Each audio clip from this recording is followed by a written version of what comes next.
la croissance, justement, est-ce que tu évalues l'apport du projet Heritage City dans la croissance? C'est un rapport qui existerait au conditionnel, au pour le rapport, qui dit que le projet Heritage City peut contribuer à 0,3% de ces 4,1% du PIB. Est-ce qu'il 4 jours après, quand le Conseil des ministres abandonne le projet Heritage City, est-ce qu'il nous pas recule ou prévision de 0,3% immédiatement?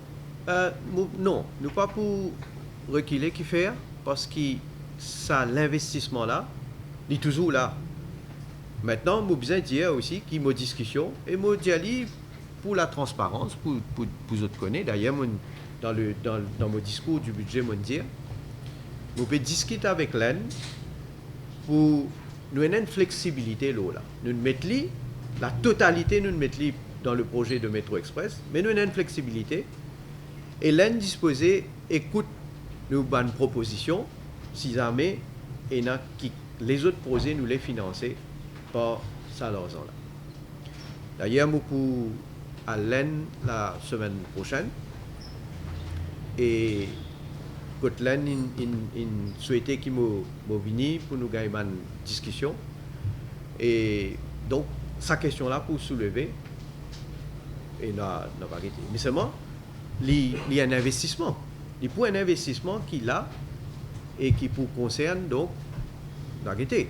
S'il y a les autres projets qui peuvent venir, qui peuvent apporter définitivement une contribution à la croissance. Mais vous venez dans le chiffre de prévision sur l'apport du projet sur l'année 16-17, l'apport du projet Heritage City sur la croissance, qu'est-ce que ça aurait été qui finira une semaine après?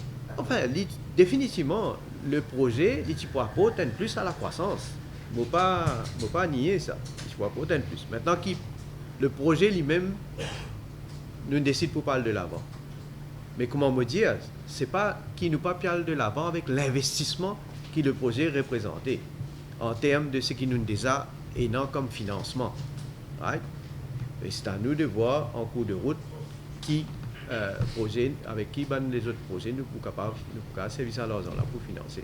Bon, il y a une série de mesures dans le budget qui concernent les services financiers, une série de mesures qui tombent sous la tutelle du ministre Rochibaldin. À présent que le froid, avec pour advisor, M. Sampeur, les personnels et les policiers, est-ce que c'est un environnement propice qui, au ministère, continue de travailler en pleine collaboration avec celui de M. Rochibaldin, en sachant qu'il y a une forme de discorde, en l'occurrence M. Sampeur, entre vous deux? C'est ça. Moi, je pense que le plus important, c'est qu'entre moi et mon collègue ministre, nous n'avons aucun froid. Malgré qu'il peut faire frais dehors, là, actuellement, mais l'hiver, mais nous n'avons aucun froid. Et mon principe, c'est nous besoin mettre nous à l'exécution. Nous votons un budget, on va pas les redire ce que moi déjà dit, bien accueillir, etc. Nous pouvons travailler ensemble d'ailleurs, parce que le secteur financier, il y a beaucoup de mesures qui nous annoncent. Alors, nous pouvons aller pour le travail, nous besoin exécuter. C'est ça mon priorité. Mais mon cas, regarde ça, dans tout gouvernement, capable il y a une friction à gauche à droite. Mais je ne pas pour laisser l'attention détournée par une friction ou bien ici et là. Pour moi, c'est la priorité là, c'est le travail, c'est l'implémentation et c'est bonnes affaires du gouvernement.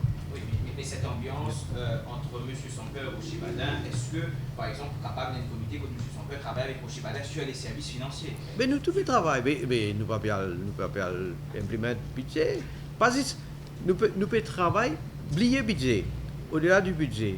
Mais tout quelque chose que besoin en collaboration mon ministère avec tous les autres ministères, mais nous travaillons, nous allons de l'avant.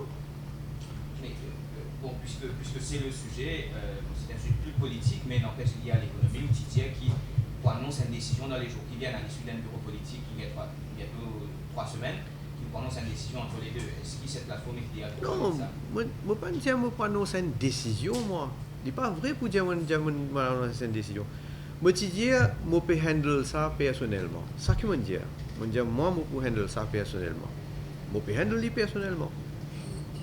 Mais ma priorité, c'est comment je dire, tout en handle ça personnellement, ma priorité, c'est concentrer moi le travail.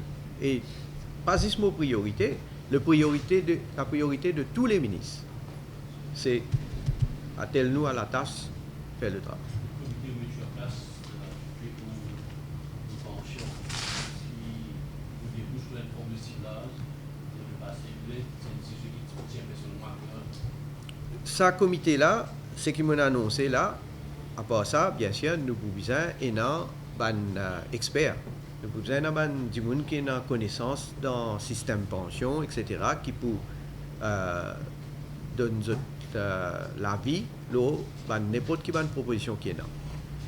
Bon, moi déjà, je connais mon point de vue déjà là. Right? Parce que quand je suis déjà ministre des Finances à l'époque, je déjà appliqué une mesure.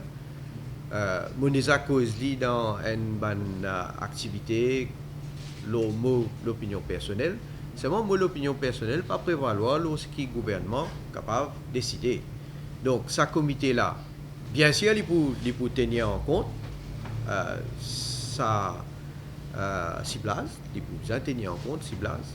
Et le comité, quand il finit de faire une recommandation, il peut venir avec le Conseil des ministres. Tout le ministre pour gagner l'occasion de discuter, là, de notre point de vue. Et après, là, évidemment, nous pouvons venir avec un projet de réforme. Donc, à ce stade, je ne peux pas dire si pas est-ce qu'il est pour ça ou bien il n'est pas pour ça.